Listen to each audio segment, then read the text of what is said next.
نور کی مثال کیا ہے؟ فرمایا مثل نورہ کمشکاۃ فیہا مصباح المصباح فی زجاجہ الزجاجہ کانہا کوکب درّی یوقد. فرمایا ایک قندیل جیسے ولی کا سینہ ہے، اس ولی کے سینے میں دل وہ جلال ہے.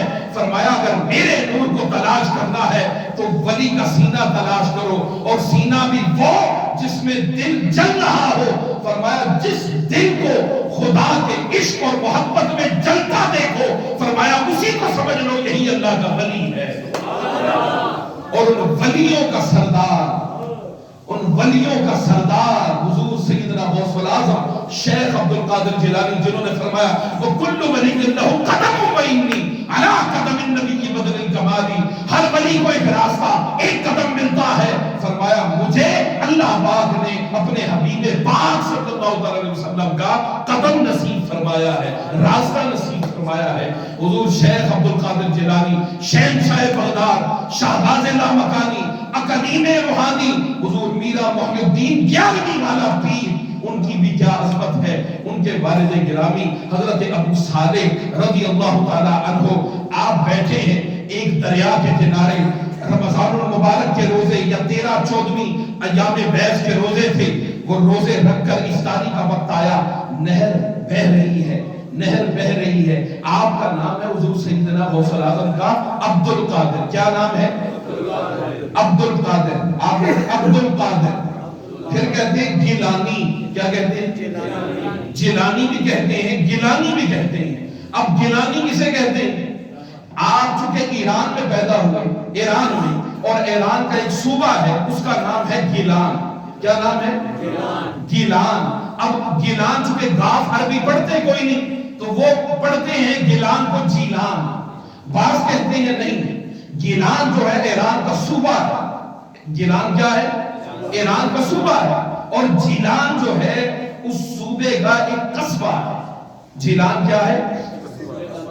مگر اکثر علماء یہ بیان فرماتے ہیں، مورخین بھی یہ فرماتے ہیں، ایران کے اندر گیلان، اور گیلان وہ جگہ ہے ایران کے اندر کہ جو سب سے زیادہ حسین، خوبصورت اور سرسبز و شاداب. جیسے ناران ہے، جیسے کشمیر ہے، جیسے سوئٹزرلینڈ چلے جائیں، حسین سے حسین تر.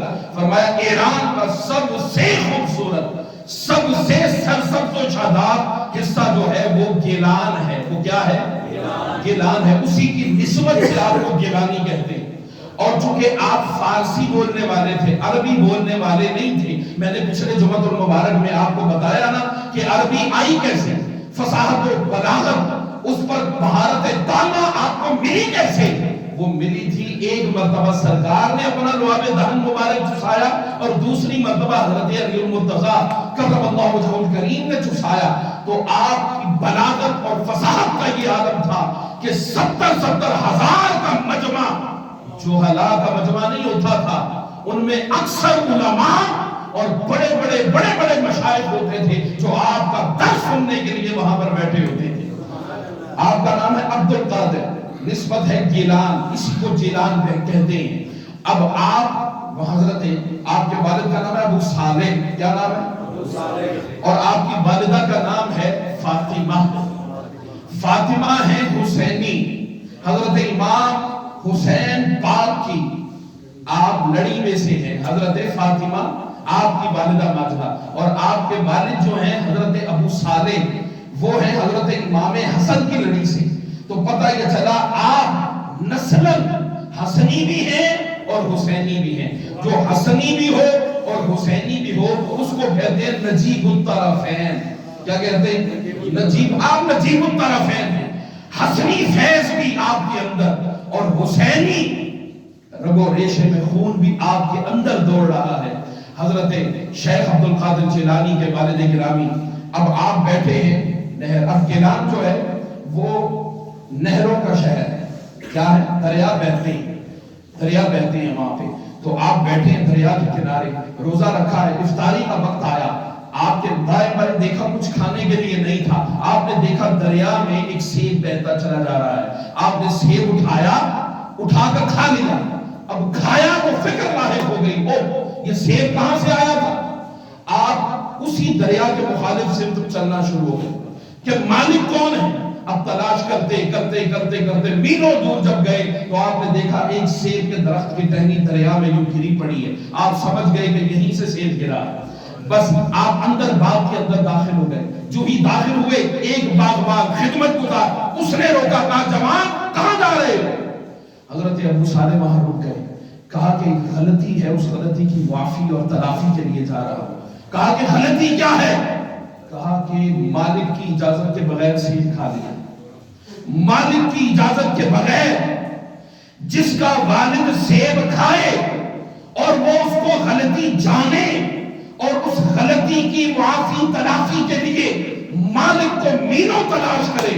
اور بات یہاں ختم نہیں ہوتی, یہ مریدوں کو ان کی اصلاح کے لیے ہے جو غوث پاک کے مرید بنے پھرتے ہیں. وہ دیکھیں کہ حضور سیدنا غوث الاعظم شیخ عبد القادر جیلانی رحمت اللہ تعالی علیہ ان کے والد کا عالم کیا تھا, ان کے تقووں کا عالم کیا تھا.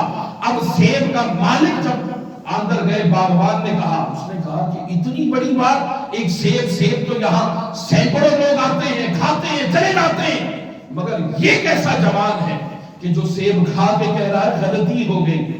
اندر گئے, اندر ایک بزرگ تھے, سفید داڑھی ان کی, بزرگ بڑے نورانی چہرہ, ان کا نام تھا حضرت عبداللہ رضی اللہ تعالی عنہ, اور یہ نانا تھے حضرت غوث الاعظم شیخ عبد القادر جیلانی رحمۃ اللہ تعالی علیہ کے.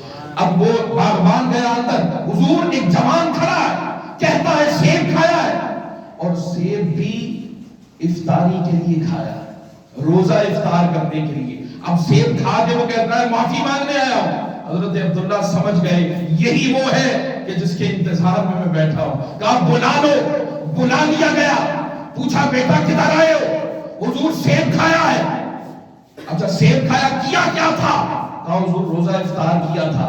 اچھا اب دو شرطیں ہیں معافی کی, وہ شرطیں پوری ہو جائیں گی تو معافی بھی ہو جائے گی. حضور شرط کیا ہے؟ فرمایا پہلی شرط یہ ہے, پہلی شرط کہ یہاں باغ کی حفاظت کرو. اس باغ کی حفاظت, بعض روایات میں آتا ہے کہ 8 سال تک حضرت ابو صالح نے اس باغ کی رکھوالی کی. کتنی؟ اور بعض میں جو میری سمجھ میں آتا ہے کہ چند ماہ آپ نے رکھوالی کی, شرط پوری ہو گئی. حضور شرط پوری کرایا ہوں. فرمایا اچھا تم کامیاب ہو گئے, اب دوسری شرط بھی پوری کرو. حضور دوسری شرط کیا ہے؟ فرمایا دوسری شرط یہ ہے کہ میری ایک بیٹی ہے, کانوں سے بہری ہے, آنکھوں سے اندھی ہے, زبان سے گونگی ہے, ہاتھ پاؤں سلامت نہیں ہے, کٹے ہوئے ہیں پاؤں. تمہارے لیے حکم یہ ہے کہ تم اس کے ساتھ نکاح کرو, شادی کرو. آپ نے کہا حضور اگر ایسی لڑکی سے میں شادی کر لوں تو کیا میری معافی ہو جائے گی؟ دھیان اس طرف نہیں ہے کہ شادی اور اپاہج سے, شادی اور اندھی سے, شادی اور گونگی سے, شادی اور بہری سے, اس طرف دھیان نہیں. دھیان آخرت کی طرف ہے کہ کہیں قیامت والے دن یہ میرا گریبان نہ پکڑ لیں کہ تو نے میرے باپ کا سیب کھایا تھا. آج مالوں کے مال ہضم اور ہڑپ کر جاتے ہیں اور کبھی ہم نے خیال بھی نہیں کیا, اور نام لیوا ہے, 11ویں منا رہے ہیں, مال